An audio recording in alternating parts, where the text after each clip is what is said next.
Rafah TV, une chaîne de télévision culturelle et religieuse. Rafah TV, ñëppay dañ agréer.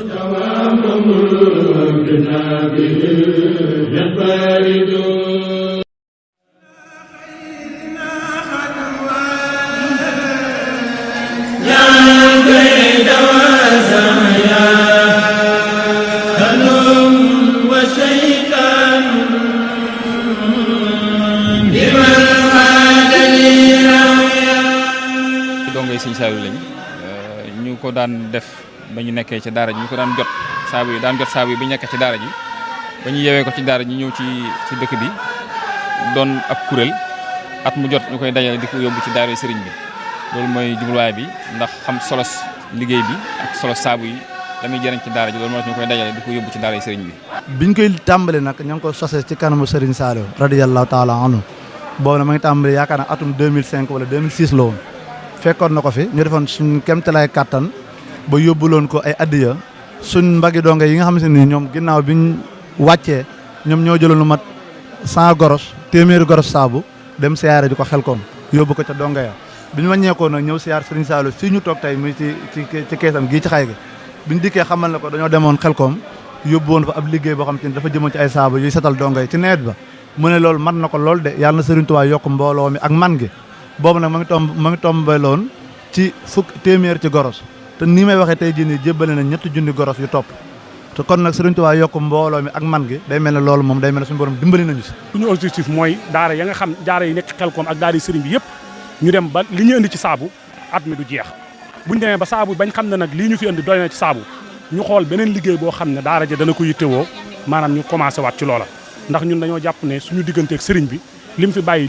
lépp lu fa war a dem ñun ñoo ko fa war a def kon nag loolu moom dañuy santaat sëriñ bi bu baax a baax biñu teewee fii tey fekk fi jëmm ju tedd ji muy sëriñ Seex mu sëriñ Saaliw nga xam ne maanaam njabootu sëriñ Saaliw gépp la ñuy dem waaye ci moom la ñuy njëkkee waaye buñ fi jógee dañuy dem ci sëñ Moustapha dem ci sëñ Bas dem ci sëñ Jiili dem ci sëñ Mourtala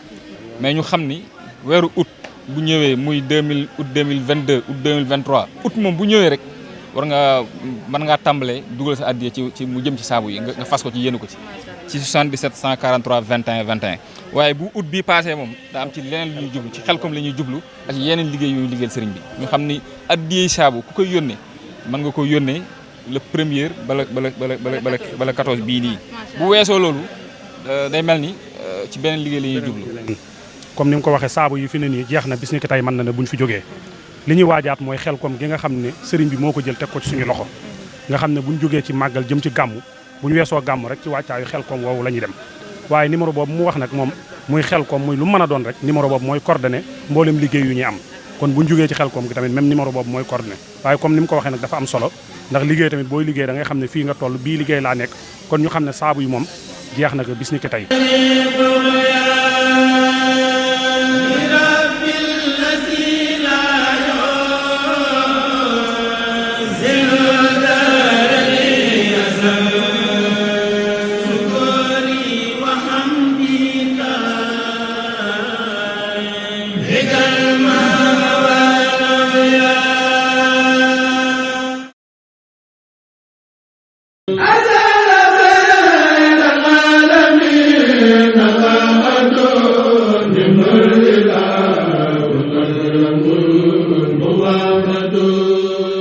Rafah TV, une chaîne de télévision culturelle et religieuse. Rafah TV, ñëppay dañ agréer.